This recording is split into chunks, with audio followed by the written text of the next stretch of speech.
Hello everyone, how are you doing today? I hope you're doing it okay. My name is Jack Southall, and of course you know what time it is. It's time for the Raw Review, July 27, 2015. We are from Oklahoma City tonight, so it should be interesting. We open up the show, of course, with the Authority.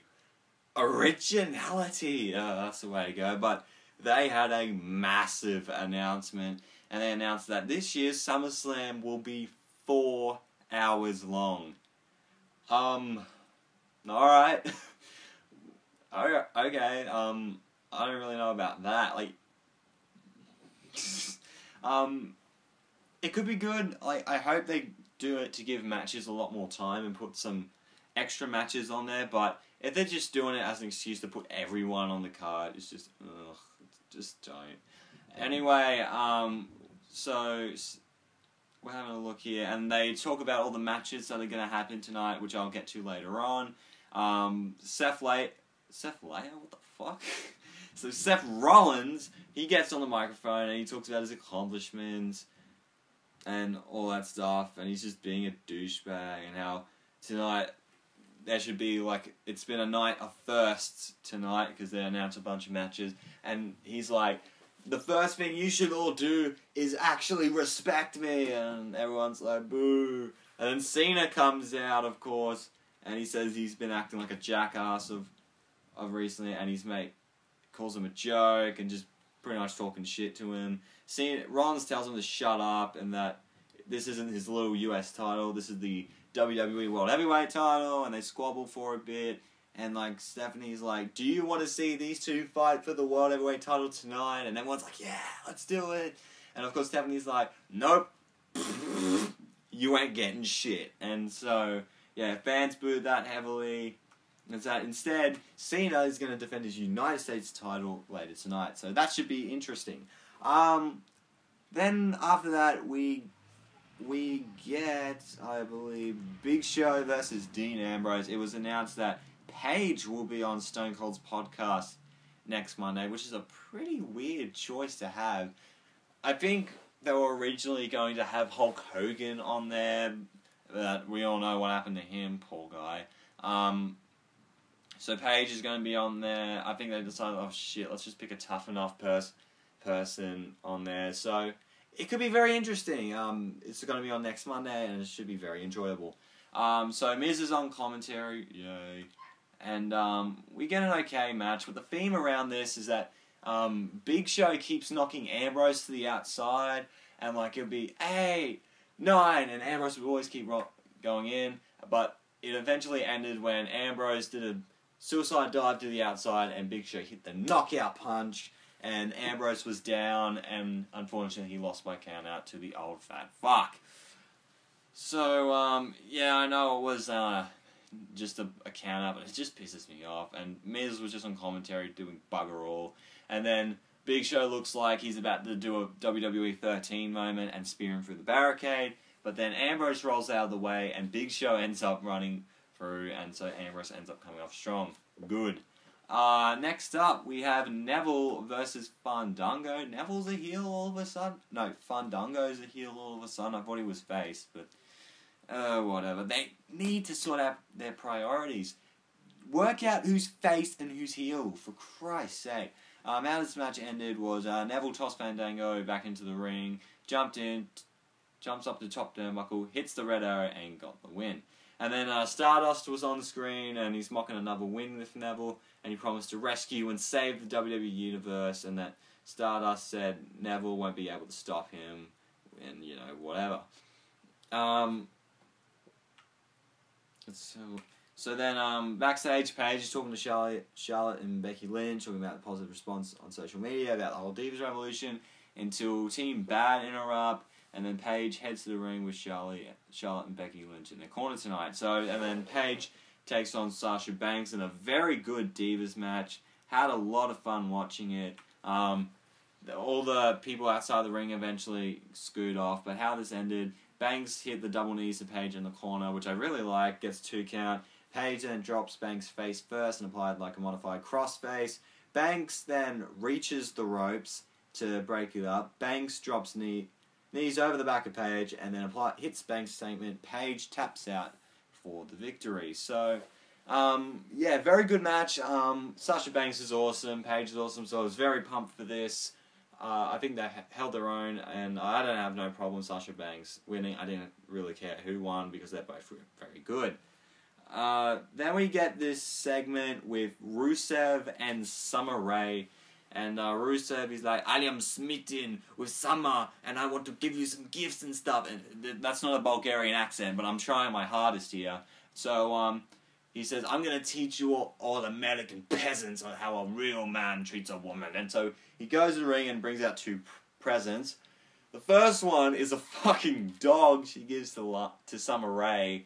I don't know if that counts as animal cruelty, but then again, Jake the Snake got a friggin' snake and bagged the entire match. So, they give the dog to Summer, and she's like, oh my god, it's like the greatest thing ever, ah! And so it's like, no, that's not enough. I bought you another present. And he opens it up, and it's a fish. And she's like, the shit? And Rusev then decides, oh, we should not name it Lana. Lana comes out, and she's like, oh, give me a break. And that I don't have to follow your rules. I don't have to follow your way. Da-da-da-da-da. Lana kicks Summer, and they have a little bit of a fight, pull the hair, and then Lana gets Summer Rae's face and rubs it in the fish, and it's all ill and stuff. Rusev's just standing there doing absolutely nothing. He should have like grabbed Lana off or something, but no, it's women violence, feminist bullshit. Lana walks off, and she's all professional, which was I always think is pretty funny. Then so yeah, pretty okay segment. I like what they're doing, Lana, Summer Rae. At least they're doing something with the girls, so good stuff. Then we get the Lucha Dragons versus Los Matadors. Primetime Players was on commentary. Pretty okay match. Both teams did very well. But the highlight with this was when the match was going on, the New Day's music hits, and Kofi does this amazing fucking prance where he's like... It's the gayest, just amazingest thing I've ever seen. And Biggie and Xavier Woods are holding up a sign that says Real Mega Dad of the Year. It's just brilliant. It was so funny, but of course, Kalisto rolled up Fernando to get the win, and the Lucha Dragons win. So, then we get a promo involving Luke Harper and Bray Wyatt. For those of you who don't know, Luke Harper at Battleground came back to help out Bray Wyatt against Roman Reigns. So then Luke Harper and Bray Wyatt cut a fantastic promo, and he talks about Wyatt tells a story about family and how mummy and daddies do not love you and they hide the truth from you. And he tells a story about setting this pet free as a child and how it returned with a scar, and he says that's what the world does to you and all that, and refers to Luke Harper, how he was a damaged man and he had to do what he could to fix him. Then he set him free, and then he came back to him. And then Harper grabs the mic, he talks about how being confused in life and how his family found him, he showed the truth, and how it's all the world's fault. Bray saved him, he opened his eyes, and all that stuff. And that Wyatt says Harper will go through hell and back to help him, and that Roman Reigns, we're here, drops on his knees and says, ow. And then he goes, follow the buttons, like, in his creepy form. Very, very good promo. Just Wyatt, great stuff. Now we get to a Divas tag team match. Charlotte and Becky Lynch took on Nikki Bella and Alicia Fox. It was alright, I guess. It wasn't horrible by any means. How it happened though, tag to Lynch, and she just explodes on Fox and Nikki with clotheslines. Lynch hits the overhead T-bone suplex. Nikki breaks it up, sending Lynch to the corner. Charlotte spears Nikki. Fox with the roll up on the Lynch, but then Lynch counters into an armbar, and Fox has to tap out. So, yeah, very enjoyable. I'm loving what they're doing with the Divas right now. Becky Lynch and Charlotte are awesome. I'm so happy with where the Divas division is going. I'm excited what they're going to do with the Divas Championship, with the Divas division at SummerSlam. Hopefully they do something big.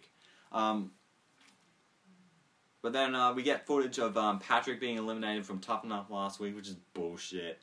Like, after they've revealed that Patrick left Tough Enough, I'm like, nah, fuck this show. Like, bloody Josh, the big Roman Reigns wannabe, ends up being the most voted. Not even ZZ, who's like arguably the most popular guy in that damn show, is even got like second. And so Patrick leaves, which is bullshit.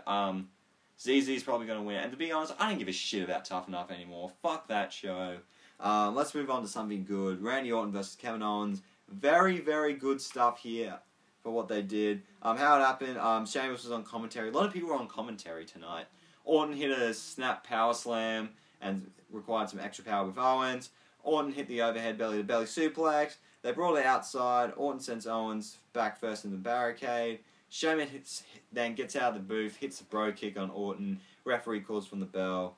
And then he yells to Orton, "Are you not entertained?" And Sheamus tosses Orton in the ring. Cesaro comes out. He gets some shots on Sheamus. 10 tackles Kevin Owens at ringside. Cesaro kicks Sheamus away. Owens hits a pop-up powerbomb. Owens stands over Cesaro as we see Sheamus smiling. So, now that the Intercontinental Championship is now vacant, what I think they should do is get Sheamus, Randy Orton, Kevin Owens, and Cesaro fatal 4-way for the Intercontinental Championship. It would make sense because they're not doing anything with those four. Well, they are doing something with Orton and Sheamus, but I feel if they get Owens and Cesaro in a fatal 4-way for the IC title, it could be very enjoyable, and I can definitely see something good coming out of that. But that's just a suggestion. Renee Young talks to John Cena backstage. It's put up a shut up time. You can't see me, Mr. Rapadoo, all that stuff. Then we get to the main event, which is John Cena versus Seth Rollins for the United States Championship. And to be honest, it wasn't as good as some of his other matches we've seen on previous Raws. Not up there with Cesaro or Owens, which is very disappointing because they could have had a very good match. But definitely the bit that stood out to me was during the match, Rollins hit like this high knee, and it just absolutely fucked up Cena's nose. It was like moving this side, and it's like, oh, so gross. And then they did some stuff. So I'm just reading it. Rollins hits superplex from the top turnbuckle, rolls through, and then plants Cena with a sit-down suplex, which was awesome. Cena kicks out. Rollins like, the hell? Rollins gets back on top, misses his twisting 450 splash thingy. Cena hits STF, locks in STF. Rollins is reaching, and Cena pulls Rollins back, and looks like he's back in. Rollins taps out. If that would have happened without the nose break, I would have been like, oh god. But, you know, I didn't really want Rollins to be US champion anyway. He has no point in winning it. But then again, Cena has no point winning the World Heavyweight title because he's got the friggin' US title. So, you know, Cena wins. I feel like that nose break made it a lot more tolerable. I know that's a bit messed up, but, like, it helped improve Cena's winning a lot more. I feel because of that, it makes him look a lot more tougher. And it looks like, hey, this guy's a legit son of a bitch, you know. So, yeah, okay, Raw. I'll give this a sideways. A lot of wrestling tonight, which I really, really enjoyed. The segments were very enjoyable. And, yeah, overall, it was an okay show. Yeah, like, the Wyatt promo was fantastic. The main event was a little bit disappointing, but this is built up for SummerSlam, and it's getting very good. So, yeah, I hope you guys have enjoyed this. Make sure to leave a like if you did. Comment down below your thoughts of tonight's Raw. Make sure to hit the subscribe button if you want to see more content from this ugly son of a bitch. And Twitter and Instagram is at JackmanLaw31 if you want to follow me on there. And I'll see you guys later. I've got a Death Before Dishonor review coming up very soon. Of course, Wednesday Wrestling Wrap-Up and a bunch of other stuff, maybe. And I'll see you guys later, and I am out in 3, 2, 1.